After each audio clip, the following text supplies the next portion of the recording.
Aid groups have accused the Sudanese military of killing at least 54 people in an airstrike on a market in the west of the country on Monday.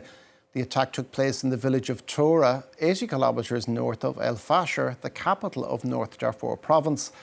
A spokesman for the military said civilians had not been targeted, but human rights groups say the death toll is even higher, with those who took part in burial operations saying they had counted 270 bodies. The strike came days after the army reclaimed the presidential palace in the capital, Khartoum. And earlier we spoke to our regional correspondent, Olivia Bizot, in Nairobi. This airstrike comes as the army has really ramped up its attacks in the Darfur region in recent days. The region is mostly in the hands of the paramilitary rapid support forces, and the most intense fighting has been happening in and around the city of Al Fashir, which is the last major city not in the hands of the RSF. Now, the UN has said that dozens of people were killed in this attack, while local organisations have said that more than 100 people were killed and that dozens of people were injured. And the Emergency Lawyers Group is a local organisation that's been documenting abuses committed by both sides in this conflict since the war broke out in April of 2023. They called this attack a horrific massacre. Meanwhile, a local Darfur activist organisation has said that this is the deadliest bombing since the war broke out in 2023. Now, this is not the first time that civilians have been caught in the fighting. Both sides have been accused of targeting civilians. This is the world's worst humanitarian crisis in recent history. Tens of thousands of people have been killed. Millions of people have been displaced. Millions, if not tens of millions of people are on the brink of famine. And for more on this developing situation, I can bring in Sharath Srinivasan, Professor of International Politics and a Fellow of King's College, Cambridge. He is the author of When Peace Kills Politics, International Intervention and Unending Wars in the Sudans. Good morning, Professor Srinivasan. Thank you very much for joining us. What is the latest situation on the ground in Sudan as you understand it? Well, as has been reported, clearly the key event that has occurred is that the Sudan Armed Forces have captured the presidential palace in Khartoum, and that is a strategic, perhaps definitely a tactical victory.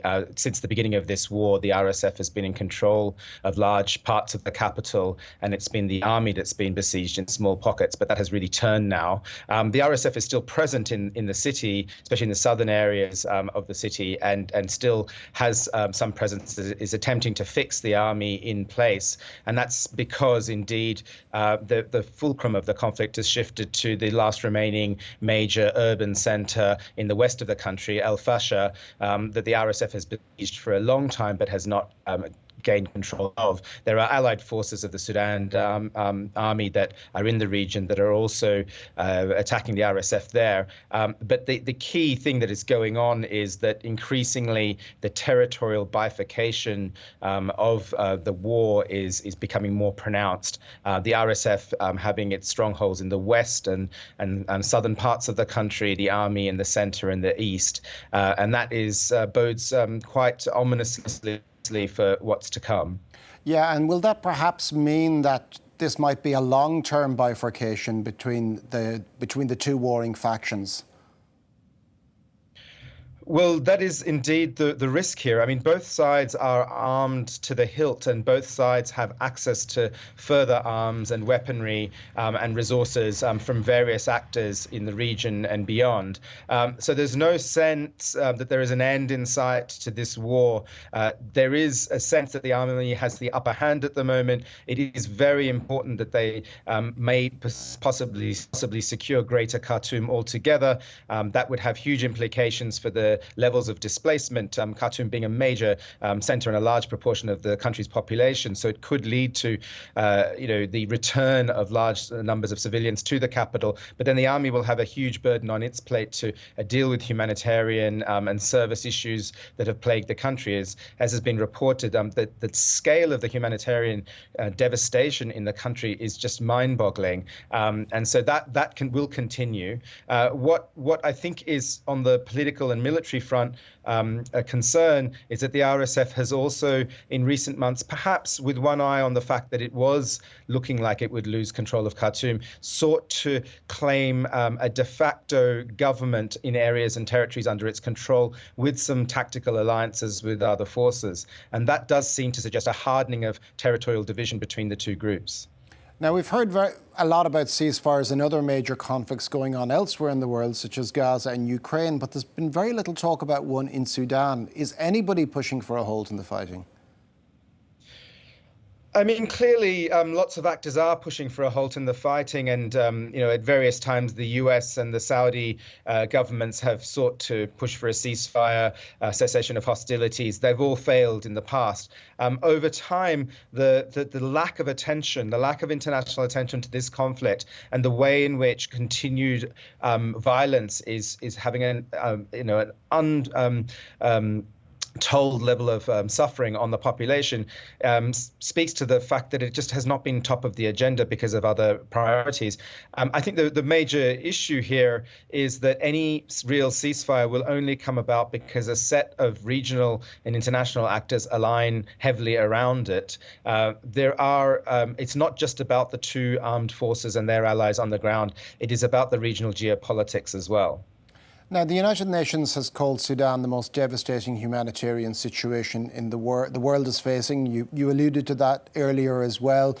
And there's upwards of 11 million people displaced. We've just seen this week's of a deadly airstrike in North Darfur. This does appear to be a depressingly familiar rerun of the wars of the 2000s, which caused so much suffering in the country and particularly Darfur as well.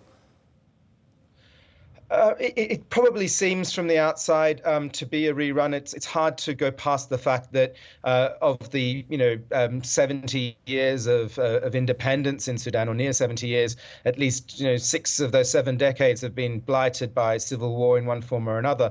And the tragedy of this is that it does feel like a movie on repeat, but it isn't. I mean, this is the scale of the suffering and the humanitarian crisis, the scale of famine risk, the scale of displacement.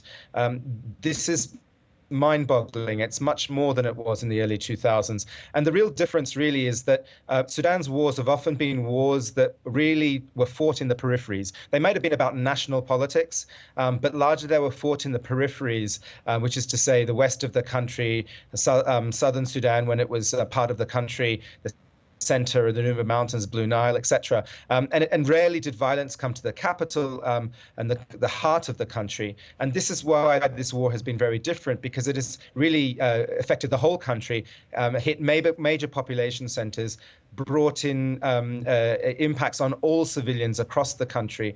And so to think that over half of the country is in need of humanitarian need. To think of the fact that the food insecurity affects half of the country, there are 5 out of 18 states that are at risk of declaring famine, and already famine in a couple of areas of the country.